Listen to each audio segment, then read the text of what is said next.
Okay, because of storage space problem, I'm making this another video.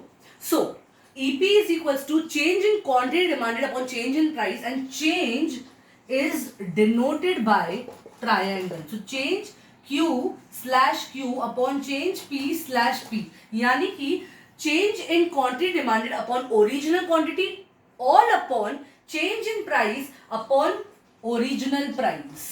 तो ये new quantity है upon original quantity, ये new price है upon original price. तो अभी हम लोग एक अच्छा एग्जांपल लेंगे, ठीक है. और क्योंकि मेरा स्पेस फोन का कम है तो आज मैं यहाँ पे कंप्लीट करूंगी. उसके बाद मैं आपको नेक्स्ट क्लास में different values of price elasticity of demand दिखाऊंगी, ठीक है. आज मैं सिर्फ आपको हेडिंग पॉइंट्स देके जाती हूँ. पहले तो हम एग्जाम्पल देखेंगे of price elasticity of demand.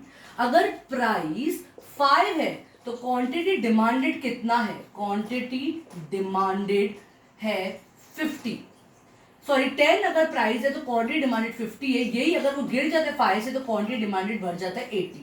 तो change in Q upon Q, मेरा कितना चेंज है क्यू में? 50 और 80. 80 माइनस 50 कितना है? 30. और ओरिजिनल मेरा कितना है? 50 upon change in price upon P. कितना प्राइस का चेंज है? 5 अपॉन ओरिजिनल कितना है? 10. अभी इसको अगर हम कैलकुलेट करेंगे तो हमको आंसर मिलेगा 30 upon 50 the whole upon 5 upon 10. इसको अगर हम कैलकुलेट करते हैं तो जो भी हम कैलकुलेट करेंगे तो हमें आंसर मिलेगा. मैं इतना डिटेल में अभी नहीं जा रही हूँ. तो change in quantity upon the original quantity, change in price upon original price, हम लोग को दोनों वैल्यूज के साथ करना है, ठीक है. अभी हम लोग different values of price elasticity of demand देखेंगे, ठीक है.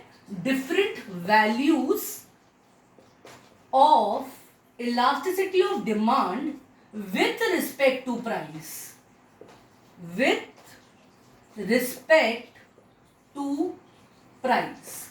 सबसे पहला है price inelastic, in perfectly inelastic demand, not price. perfectly in घड़ी घड़ी वो प्राइस का ही याद आ रहा है. perfectly inelastic demand, then you have perfectly elastic demand. Arrow डाला क्योंकि वो सेम है.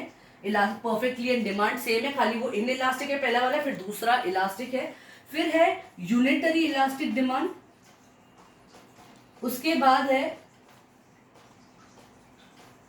relatively inelastic demand, and last but not the least is relatively elastic demand.